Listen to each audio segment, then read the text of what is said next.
It's the Decatur Arts Podcast, brought to you by the Decatur Area Arts Council. Hi, this is Jerry, and this is the video version of the Decatur Arts Podcast, which is available on Spotify and Apple Podcasts and other podcast platforms. Just search for Decatur Arts and look for the colorful DA. So we got a great show this time. We've got Jayson Albright and Braun, and we'll be talking about a new original Christmas song written specifically about and for Decatur, Christmastime in Soy City. Before we get to Jay and to Braun, let's give that tune a listen so you'll know exactly what we're talking about.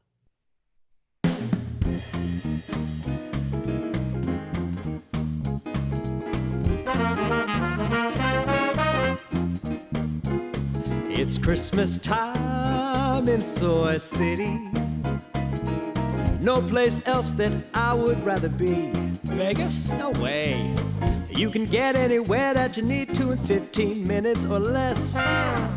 Unless you are stuck in a line that is due to a train on the track. I'm gonna be late. Taking forever. It's Christmas time in the Soy City. The smell of joy lingers in the air. Is that what that is?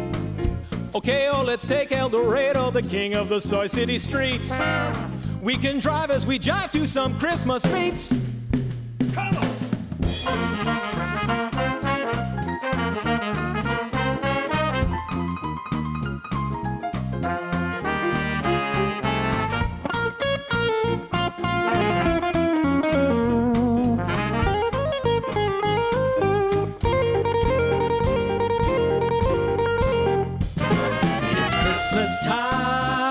Soy City, no place better for Yuletide revelry. Look around, the sights and the sounds of our favorite little Midwestern town. The Transfer House and Scoville Zoo. Chicken car and Milliken U. We got the Devon and Merchant Street. And a Children's Museum that can't be beat. Awesome murals are everywhere. Original home of the Chicago Bears. Tate, Lyle, and ADM. We got Lake Decatur for a sail or a swim. Rock Springs and RCC. The only place to get a cheesy cheese toasty. Christmas time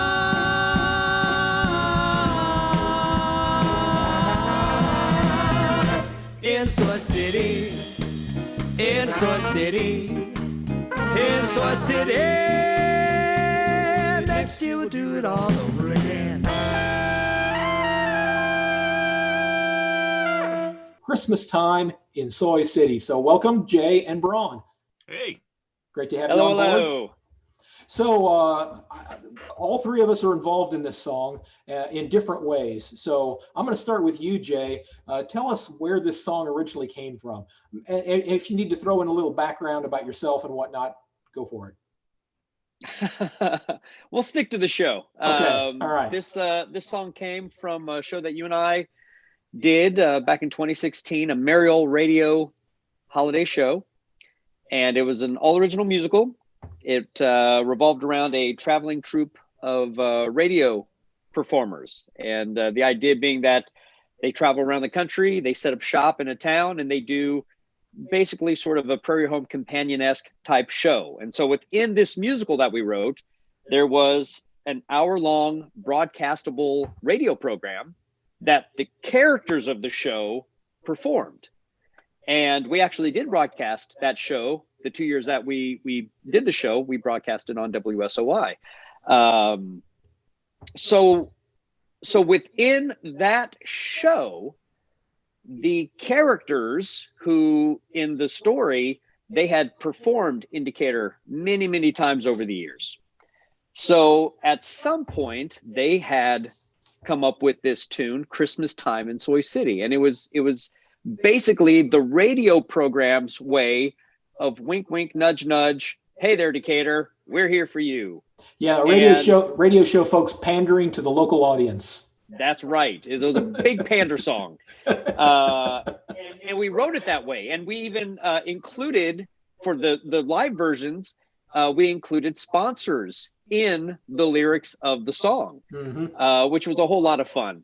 So, and it was custom each year. We had different sponsors on board, and Right. it was fun to do that. But that was sort of where the song came from, Christmastime in Soy City. And We wanted a big kickoff to this radio program, and in a fun way that paid tribute to the town that these fictional characters were performing in. Right. And you wrote most of the show with a little help from your friends, but you also wrote most of the songs along with our buddy Doug Nicholson, right?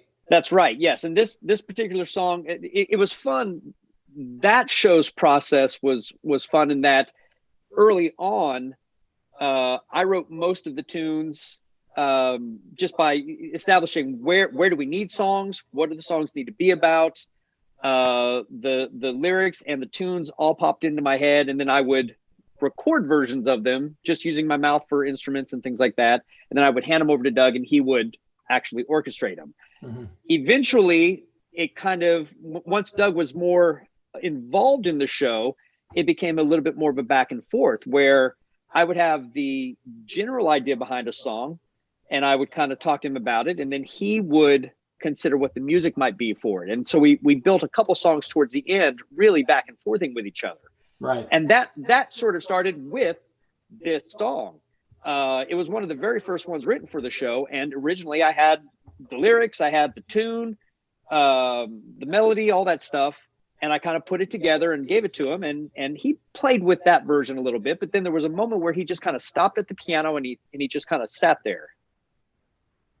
And he looks and he goes, "What about this?" And he starts playing something completely different. And you were there in the room when that happened. Oh, yeah. And we both looked at each other and we were like, "Oh, that's nice." He splashed a little Doug all over that thing. Yeah. Absolutely. And it forced a change slightly in the melody, the lyrics, I mean.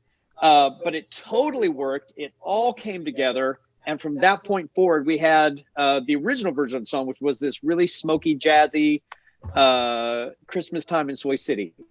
Flash forward to years later when we hooked up with Braun and Rock University, the song took on new life. We had more of a rock and roll show that we were doing, and it needed to change a little bit, to alter a little bit. So it was still jazzy, but it was a little bit more rockabilly, a little bit more rock and roll. And Braun, you came onto the scene because Jayson mentioned we did the radio show, kind of Christmas show for a couple of years, and then we paused, and then we came back last year, 2019, with a rock and roll Christmas music review. And we brought in the Rock University crew, a lot of you guys, and some others from the First Gig Rock and Roll Camp, to be the house band.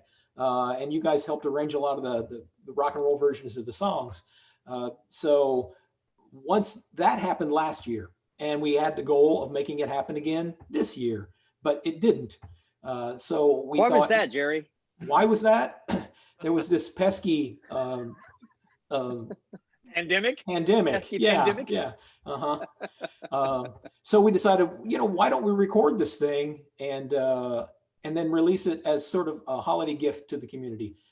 So Braun, your involvement with the song kind of started with the rock and roll show. Yeah, so I kind of, you guys got a hold of me. We had a meeting at Panera that I forgot about. And that's right. I had to rush to get there. Luckily, I only live 5 minutes away from there. But I made it, and we put together a band. We had some meetings, and we practiced for about a month and a half, I think. And just kind of hammered it out. I don't think we had all been in the same room playing the song at the same time until we played the show, if I'm not mistaken. This song, yes. Well, I think any practice, we were always missing somebody. I think you're right. I think on stage was the first time we all played together. Everybody was together. I think you're right. Yeah. Musicians are busy. around the holiday season, especially because I was finishing finals and everything else, so everybody was really crazy. So then, kind of fast forward to this year, we were kind of anticipating. I saved all my charts from last year, and because that was a ton of work, so I wasn't going to lose them. I know Dr. Neal wanted to reuse them really bad,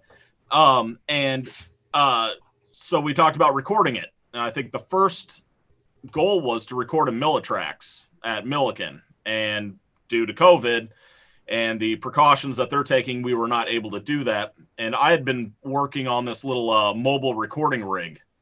now for, I don't know, probably about the past year or so. And before you go on, the reason we were going to have the opportunity to work maybe at Millitrax at Milliken is because you and Dr. Neil Smith are both the guys who run Milliken's Rock University. Yeah. So Rock University, just a real quick quip about that is, it's a rock and roll program for kids. We throw kids in rock and roll bands. We have them record in Millitrax just like we wanted to do. And we gig them around town, and they have, a great time doing it. Learn how to be in rock and roll bands and learning their little niche in the world, which is awesome because I never had that as a kid. So that was, that's my sole focus in that regard, is just to make sure, we have some more programs for kids that, like me, I was not athletically gifted. So, and I couldn't draw myself out of a paper bag. So I chose music. But so yeah, Dr. Neil and I, we both work up at Milliken, and him in much higher capacity than I. But so we wanted to do it at Milliken, and we talked about maybe even doing it in some of the theaters across campus too. But it wasn't going to happen. So we can social distance and record it there at Milliken, right? Which goes into being very interesting, the recording process behind all this. Yeah. Because I think we recorded it in 4 separate places. Yeah, I was going to say, so we had to be creative because of the COVID and start spreading ourselves all over town in order to do this. So you fortunately had a portable recording equipment. And we set up on the 3rd floor of the Arts Council, which is a very large room. It's very easy to social distance there. Yeah. And we recorded drums and bass there. Then we shot those tracks off to Doug Nicholson. So who are our drummers? Who's our drummer and who's our bass player? Drummer Graham Ween, who is one of my cohorts in Rock University. And then Keenan Wilcott plays bass with Graham in a band called Harlem Hayfield. So I recruited them. They helped us out last year at the Christmas program. They've played the song before. After that, we shot the track off to Doug Nicholson. So that's place number 2. And then he records his tracks, send them to me, which this is just so trippy that and he recorded those at home. Yeah. He recorded his piano track at home. Yeah. So he recorded that and then sent it back to me. Then I laid down my guitar here at my house. And then after that, I got a hold of Dr. Neil, and he put together a lineup of horn players. And I recorded the horn parts in one of the band practice rooms in Kirkland.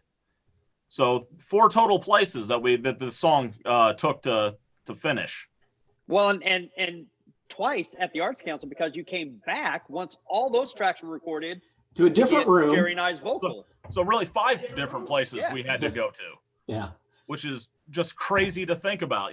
This song wasn't done in traditionally in a recording studio.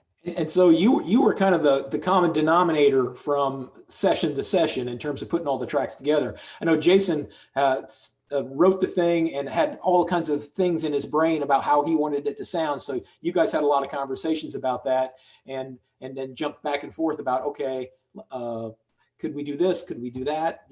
Is that kind of how you were seeing it, Jay? Sure, because this really, we did kind of look at this as a version specifically for Decatur Area Arts Council. We put this single out as a gift to the community, but you kind of spearheaded the want of recording it. Right. So it is kind of its own version of the track. It doesn't sound like either of its stage incarnations.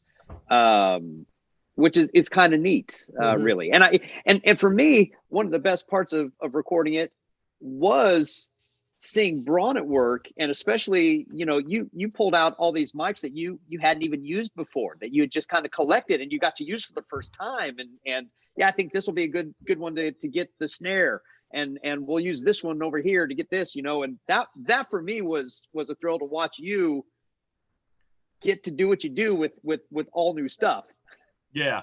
And I have experience with a lot of that stuff, but, and just working in Millitrax, because, my degree is in audio engineering, it is part of the arts technology program at Milliken.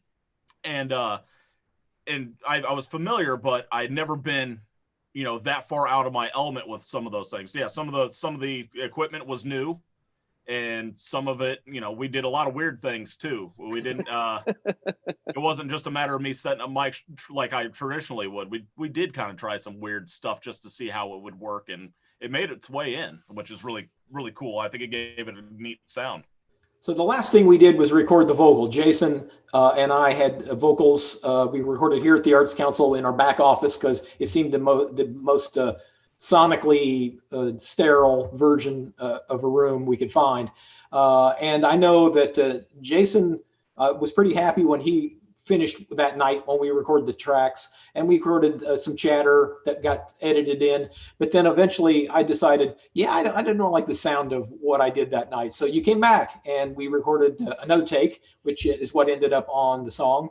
And then we could talk a little bit about mixing the whole thing and how it all those different parts came together. Yeah. So the mixing process was, I kind of edited it. That's a rough word. I've never enjoyed saying that. That's actually 2 words. It's really, you can keep it going too if you really want to. Yeah. But I wound up going into edit mode there, and I went in the order of which we recorded it, just because that's where my head was. So I brought up the drums the way I liked them, and mixed in the bass, and then Doug. I didn't even hardly do anything to Doug's stuff at all besides just drop it in because it sounded excellent. And then me being me, the hardest thing for me was getting the guitar sounds right. And, we recorded a few different guitar solos for that, and picked the one that we liked and dropped that in.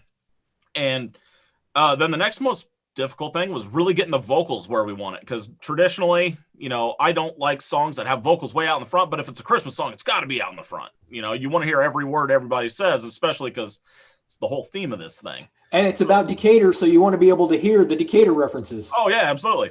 So vocals really out front, and then Jay gave me some sound effects, and we had a lot of ad-lib parts and kind of talky bits. So it was it was just like building a house. I had the foundation with the rhythm section. Then I had that nice layer that Doug provided. Then you start getting into the icing with the guitar, and then sprinkles was just vocals. and then the very decadent. And then the punchy horns that Dr. Neal and his crew put together. The horns, yeah, I can't believe I forgot that, because that was honestly probably I've never recorded horns in that capacity before. So that was very interesting, because normally a horn section I'll have them all lined up right together and, have them, mic'd separately, but I'll usually have a room mic too. But we were completely spaced out in this gigantic room, just, following safety precautions, and getting everything balanced out there and where we wanted that in a song, because we want those horns loud, because that's what makes the song swing. But we don't want it to drown everything else out. I might take that back. That might have been the most difficult thing for me, is really getting that to sit where I liked it. And then after you had it mixed and we all kind of kicked it around and decided that's the mix we like, what happened next? After we decided that's what we liked, I got a hold of my friend Andrew Moody, who is also a Millikan alum, and he does lots of mastering. He's working up in Chicago and recording studios right now. So I got a hold of him, and he very graciously, in a very short amount of time, the turnaround was amazing. Went through and mastered the audio for us, and now it sounds killer on iTunes and Spotify and everything. So it's not just an awesome. It's not just an awesome mix anymore. It's just for the record, that is all. If you know anything about me, that's a gigantic joke. But he really made it sound good for all the streaming services and any kind of medium you're listening to that on. Yeah. And what would you guys guess in terms of what we just talked about? How long did that take? We started the third week of October. Yeah. And then we got the master back when? Late November? Was it Thanksgiving week? Yeah, I think so. And then it was immediately. Then was your turn, Jay. It was Jay's turn. Talk a little bit about how that works. Well, I mean, it's typical of music distribution. I mean, you have to have a distributor, and we knew that we were going to be doing this digitally, so I had worked on some audio before with someone and had an account with a distributor, and so you hand the song over to them, and they take care of the rest. It's really a very simple process. That side of it, you give to them, and they put it out everywhere. That's what I was going to say. By the rest, what does that mean? They take care of the rest. They put it on the Spotifys, the iTunes, the Apple Musics, the Amazons, the YouTubes. They distribute it. And so this song is now available anywhere you stream or listen or purchase to music. The thing that kind of frightened me when we got the song done, it was mastered, you took it and you did just that. And then you notified me saying, oh yeah, they said this could take 1 to 3 weeks. If it had been 3 weeks, we'd still be waiting. So it turned around, I think maybe in about 10 days that it ended up out there on all the streaming and the sites where you can buy it. So it is, again, all those different things that you mentioned, it's there. You can stream it on Spotify, watch it on YouTube, or you can buy it, Amazon Music, iTunes, et cetera, et cetera. So we just think it's exciting that it's there, and just excited to be able to present this as a Christmas gift to Decatur. And if someone chooses to purchase it and make it a part of their Christmas music library, something even more special happens. And Jerry, why don't you? Right. We know Spotify and all those other sources, they don't generate a lot of revenue, but whatever revenue is generated by the purchase of this song will benefit the Decatur Area Arts Council, and we're sharing the love with Rock University as well. So that's one additional benefit to enjoying the song through the internet is not only is it a fun Decatur song, but it benefits two great organizations. It's just kind of neat that everybody came together and brought their A game, and we've got this little treat for Decatur now that's out there, and people can make it a part of their yearly tradition. The song ends with, and next year we'll do it all over again. And that's something that can now happen. Yeah. Which is kind of neat. Yeah. Okay, that'll do it for this episode of the Decatur Arts Podcast, brought to you by the Decatur Area Arts Council. It also contains music in the podcast provided by Kevin MacLeod via filmmusic.io under Creative Commons license. You can learn more about the Decatur Area Arts Council at decaturarts.org. Find a link to the song there as well. Go to our Facebook page and learn more. Thanks everybody for listening and watching, and we will talk at you the next time.